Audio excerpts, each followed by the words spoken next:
these wars have caused. Congresswoman, you mentioned Syria. We actually have a question on that. I want to bring in Jessica James, a consultant from New Jersey. Thank you. Do you remain skeptical, as you were in 2017, that Bashar al-Assad used chemical warfare against Syrian civilians? I want to correct that because there's been some misunderstanding. There have been reports showing that chemical weapons have been used in Syria, both by the Syrian government as well as different terrorist groups on the ground in Syria.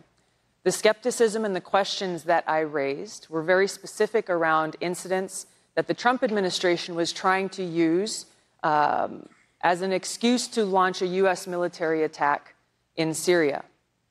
Now, I served in a war in Iraq, a war that was launched based on lies, and a war that was launched without evidence.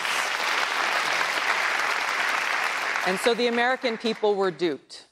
So as a soldier, as an American, as a member of Congress, it is my duty and my responsibility to exercise skepticism anytime anyone tries to send our service members into harm's way or use our military to go in and start a new war. May I just ask a follow about that?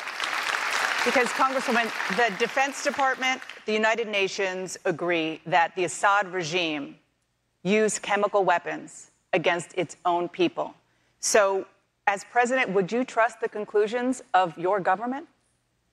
Well, like I said, we have in our recent past a situation where our own government told lies to the American people and to the United Nations, for that matter, to launch a war. So what I'm saying is it is our responsibility to exercise due diligence, to ask the tough questions, to get the evidence before we make those very costly decisions about how and when and where our military is used. While we're on the topic of Syria, this week, Syrian refugees in Jordan, they requested that the first international criminal court case against the Syrian government commence.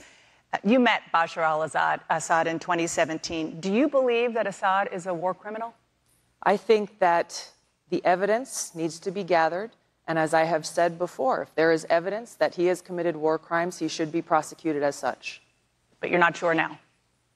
Everything that I have said requires that we take action based on evidence. The evidence is there. There should be accountability. Okay, we're going to get to our next